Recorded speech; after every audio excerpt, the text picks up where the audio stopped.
So we already know that the sacrifice wallet has enough capital to drive the whole RH ecosystem to do 100x. Now that could be delayed for some reasons, right? And I saw this whilst I was reading some of the comments that I got on the previous video. And I'm going to read them for you and explain exactly why this could be, right? Now this one says that no whales jumping in the ecosystem of weak hands only to see their 10 or 20 million of liquidity chewed up and spit out by these desperate hyenas. He's calling the dumpers hyenas, right? And then someone responded to that. There are huge whales sitting on the sidelines, but you are right. They are not in a hurry to deploy, bearing in mind crybaby hands. Right. Then we've got lots of assumptions made. First and foremost, that RH wants to pump his tokens 100x, especially when most of the crybabies will immediately exit and give him the middle finger. We need more time for people to leave and chase what they assume are greener pastures like Sol at the moment. Modest gains is a smarter approach, letting people exit all the way, and only the worthy and patient will experience the 100x. Now, I mean, thinking about this for some time, I thought that, well, look, there are a lot of people who are unhappy, dissatisfied, looking for an exit. And this is reality. There are people who are looking for an exit who, if you give them a 5x from sack price, they will dump, right? You give them a 10x, they will dump. And especially there are some people who are just eyeing, like the other guy said, eyeing like hyenas. And it is reality. I mean,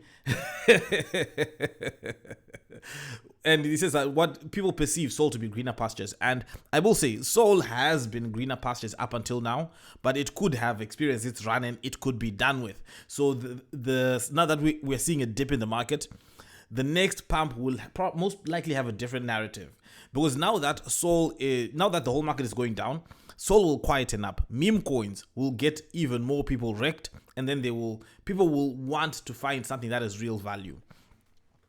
Because as much as we talk about the meme coin mania, that this coin did 100x, this coin did 1000x, 10,000x, most people are losing money in these meme coins, because for every one that succeeds, there's thousands that are failing. So at the end of the day, the people who are losing money, who are the exit liquidities for those who are making money. Because, I mean, if you look at it, right, let's be logical here, right?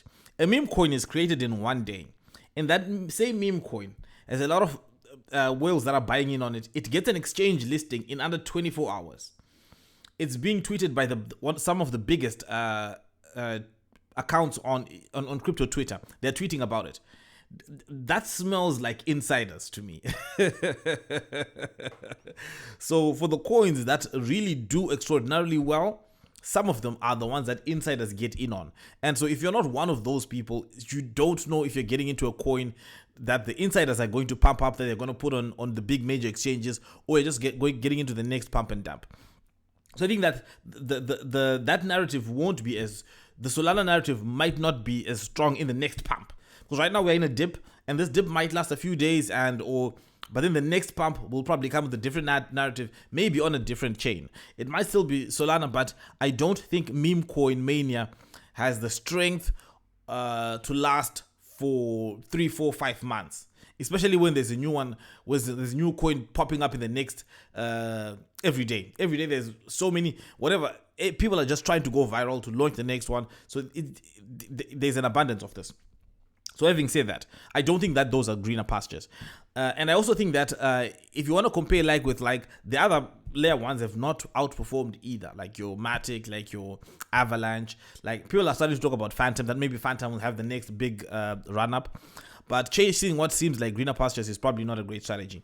But having said that, right, because of all the stuff that's happening, because of all these people who are dissatisfied, because of all people whose eyes are fixated on the exit door, right, it might be a good strategy for the sacrifice wallets to just wait. And maybe shake out weekends. Yeah, maybe shake out. It might be a good strategy for the long-term health of the project, but I also now view it as a risky strategy at this point. I don't just view it as a good strategy, I also view it as a risky strategy because one thing is certain, and I don't think anyone can disagree with that. At some point, we are in this ecosystem, we are bleeding good people. So we're losing a lot of good people that should be part of the ecosystem, growing and building it. We're losing a lot of good people. And I don't think those people, you can describe them as weak hands, but I think that it would be like one of the few things that are really winning. One of the biggest things that really drew people in was when the news came out that Richard Hart is fighting this SEC case. That was one of the strongest, probably uniting moments in the Pulse Chain community. And I haven't seen something that strong since that time. But that was a really strong one. But again, you can never satisfy people in crypto, right? People always want the next thing, the next thing, the next thing, the next thing, the next thing, the next thing. And then if not that, pump, number go up, number go up, number go up, number go up. So that's that. But all in all, I think that it might be a great strategy for the sacrifice wallet to hold on and not to blow its load too quickly by just buying up as much as they can, but to just maybe let some people be shaken out a little bit. It might be a good long-term strategy, even though I don't like it. I prefer number go up right now. I prefer number go up to because I think I've been patient, guys.